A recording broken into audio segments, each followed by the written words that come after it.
The SKR Mini E3 V2 on an Ender 3 V2. The Bigtreetech SKR Mini V3. The Bigtreetech SKR Mini E3 V2 control board and display on the Creality Ender 3 V2 3D printer. Lots of numbers there, lots of letters. We're going to swap this out because on the infamous lemon printer here, I had yet another mainboard fail. This time I'm going to Bigtreetech. We're going to talk about it coming up.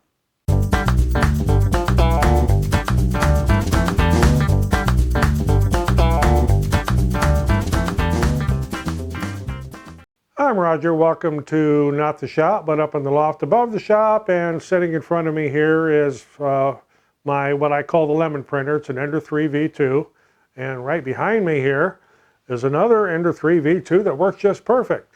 This one here has issue after issue after issue. It's been through 3 main boards, actually 4 with this one, to replace the power supply, because I figured out that's what was taking out the first 3 boards.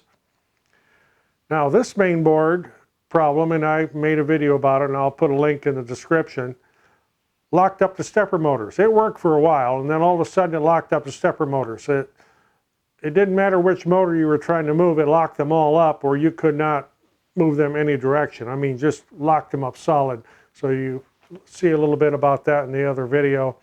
So what I'm going to do here, the Bigtreetech SKR Mini E3 V2. I printed the manual here and the large print edition for me, as I don't see quite as well as I used to. So I have that and the display. A couple boxes here, the main board and the display. And yes, they came with little rubber ducks, but the great-granddaughter confiscated those right away. So I'm going to do this swap, and the reason I'm doing the display in addition to the main board and not using the stock Creality display is because without rewiring the pins on the Ender 3 V2 display, it will not work with the SKR Mini. And you have to change some things in Marlin, and I'm not going to go through all the hassle, and I kind of wanted a touch screen anyway, something different to play with. So, we're going to do a little swapping here.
Okay, I didn't go into a great deal of detail on putting the board in. If you download this manual, this instruction sheet, it's pretty straightforward.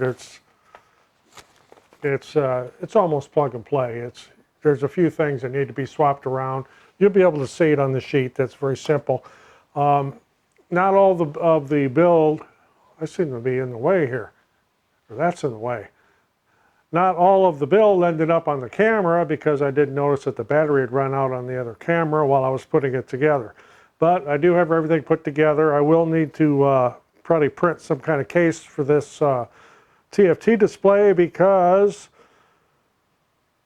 I don't have one.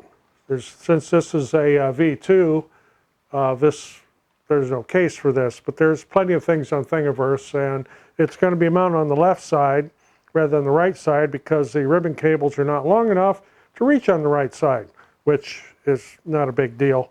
So this is just kind of sitting here on a piece of foam. I did power this up a little bit before I closed the bottom to make sure everything worked. But you can kind of see here, and try to zoom this in a little better. There's a touch screen, so I'm a little bit new to this. We'll go to the menu. Movement, that's what we want to do because that's where we had the big problem. So we want to move it. And we'll go 10 millimeters at a time. Let's move Y positive. Amazing, it moves.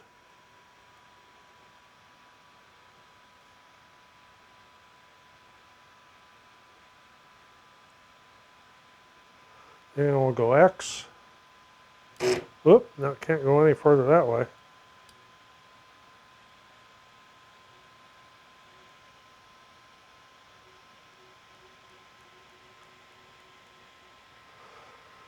And we'll go Z.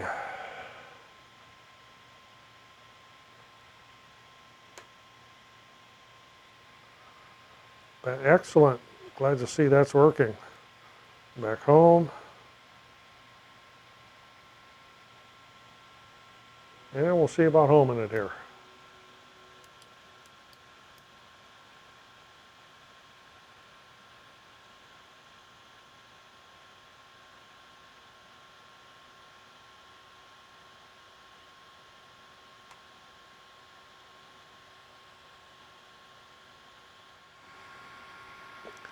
Well, in looking at that, I know I'm going to have to level this bed. Okay, we'll go back.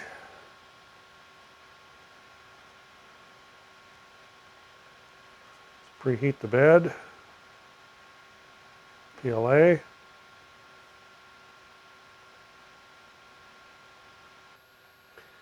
Well, things are preheating. And I need to do some bed leveling, and I'm sure I'll be able to do some printing and everything, but it's nice to see that have something here that actually works again. So here we are. Got a working printer again for now. Hopefully this one, with all the change electronics, hopefully this one here will hold up. Yeah, this filament that I'm using right now, that's that stuff they send with the printer. But it was handy, and I just threw it on there to give something to test print with. Of course, I'm doing the little dog because that's a quick print. Just wanted to make sure everything was working properly. This is the firmware that was on the board. I didn't change anything. This is as it came from Bigtreetech. And once again, this is the SKR Mini V2. And I didn't go into all the details on the installation as some of the other ones did. But if you download this from the Bigtreetech GitHub site or from their website and you follow this, it's really, really simple. There's nothing really complicated about it. Very straightforward. The only thing you may be wondering about is when you get down to the thermistors for the hot end and the thermistor for the bed, you could get them mixed up. So you got to kind of pay attention to which one's which there. so that they do go into the right place. But they are marked down here. There's a very clear diagram in here of where everything goes. So you can't really go wrong. So overall, I'm happy with this, especially since I got this lemon printer working again for the 5th time, 4th time, whatever. But I'm going to sit here and watch this little dog print and make sure everything works out okay.